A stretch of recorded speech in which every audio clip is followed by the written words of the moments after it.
Olá amigos, sejam bem-vindos a mais um vídeo do meu canal. Eu sou Lucas Knaip. Vamos falar sobre Carlo Ancelotti, que deu uma desconversada legal sobre a seleção brasileira, né? Porque a torcida brasileira estava muito empolgada, estava lá torcendo muito para que o Brasil conseguisse a contratação de Carlo Ancelotti como novo técnico, ele que é um dos maiores técnicos de todos os tempos, e ele comentou, né? Não descartou totalmente, acho que isso é importante falar, mas deu sinais para deixar a gente otimista, né? Porque assim, ele fala, né, primeiro, né, treinar a seleção do Brasil, eu nunca sei o que o futuro reserva. Ele até fala isso, né? Como parece que ele não está fechado a uma ideia de treinar a seleção brasileira. Porém, ele fala que está feliz no Real Madrid e que se não for demitido, ele vai continuar no Real Madrid até o fim do contrato. Que lembre-se, não é até o fim desta temporada, é o fim da próxima. Então ele fica no Real Madrid pelo menos até maio de 2024, caso o Florentino Pérez não demita ele. Então, esperar 1 ano e meio pelo Carlo Ancelotti, eu esperaria.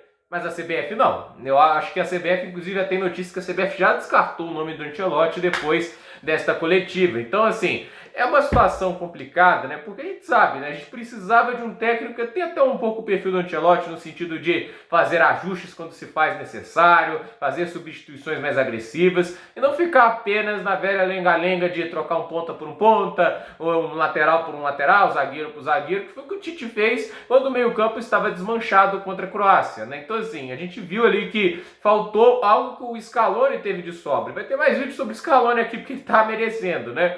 E a questão é, o Ancelotti é o cara que todo mundo sonhava, porque ele sempre foi um potencializador, né? Um potencializador de talentos, né? É só ver o que aconteceu com o Vinícius Júnior nesse comando dele, até mesmo o Rodrigo cresceu muito com ele. Ele sempre foi um cara que fez ajustes quando se fazia necessário. O Camavinga no segundo tempo contra o PSG, que fez assim um dos pivôs para aquela reação de 3-1. Então, essas mudanças que ele fazia sempre eram muito importantes, e o Brasil precisava disso. Porém, eu sou um do time que, por mais que eu sonhasse com o Ancelotti, há outros técnicos estrangeiros que podem assumir a seleção brasileira, e o Brasil especulou Manuel Pellegrini recentemente, né? E assim, por mais que as pessoas, né, o povão geral brasileiro, né, eles tendem a conhecer um pouquinho mais o Ancelotti, não todo mundo, né, mas o povão brasileiro tende a conhecer mais um tetracampeão da Champions, né? O desconhecimento do Pellegrini, né, não pode fazer com que a gente descarte um técnico que, poxa, talvez o melhor técnico sul-americano na Europa, né? Vai ter aquele debate, né, com o Diego Simeone, né? O Simeone é mais vitorioso, né, pelos títulos que conquistou, mas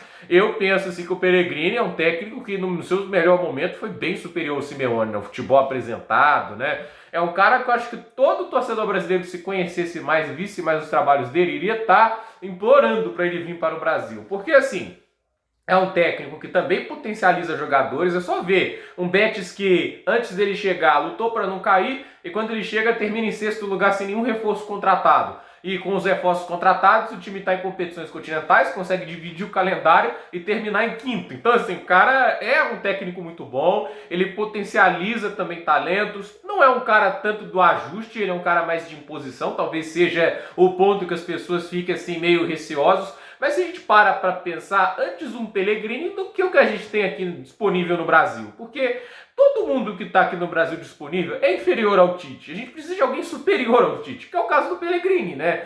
Porque vamos contratar quem? O Dorival? O Renato Gaúcho? A gente vai contratar o Diniz, né? Porque se a gente pensa, o Diniz com o Manuel Pellegrini. O Pellegrini tem uma ideia de jogo ofensiva muito bem sucedida. O Diniz tenta fazer algo talvez até mais agressivo que o Pellegrini, mas é um cara que sacrifica muito equilíbrio defensivo para isso. Não é tanto o que acontece com o técnico chileno. E o técnico chileno, durante os 3 anos que esteve na Premier League com o City, né, ele teve os 3 melhores ataques. Então, assim, ele é um baita técnico de ataque. Acho que é o cara que, se viesse para o Brasil, talvez fizesse uma seleção que todo mundo ia querer assistir. Não dá para cravar tudo isso, né? Porque é pouco tempo para trabalhar, mas é o tipo de técnico que teve impacto muito imediato no Betis, né? Isso há de se ressaltar. Então a questão é, eu acho que é um cara possível, porque o cara tá no Real Betis, né? Faz um baita de um trabalho, ainda tá lutando por muita coisa por lá, mas a questão é o tipo de coisa que a gente pesa na balança. Trocar o Real Madrid pela seleção brasileira não é uma decisão fácil, ainda mais tratando da relação que o Ancelotti tem pelo Real Madrid. Agora, trocar o Betis, mesmo sendo um cara queridaço pela torcida, fez o Betis ganhar a Copa do Rei, ganhar um título que não ganhava há muito tempo, né?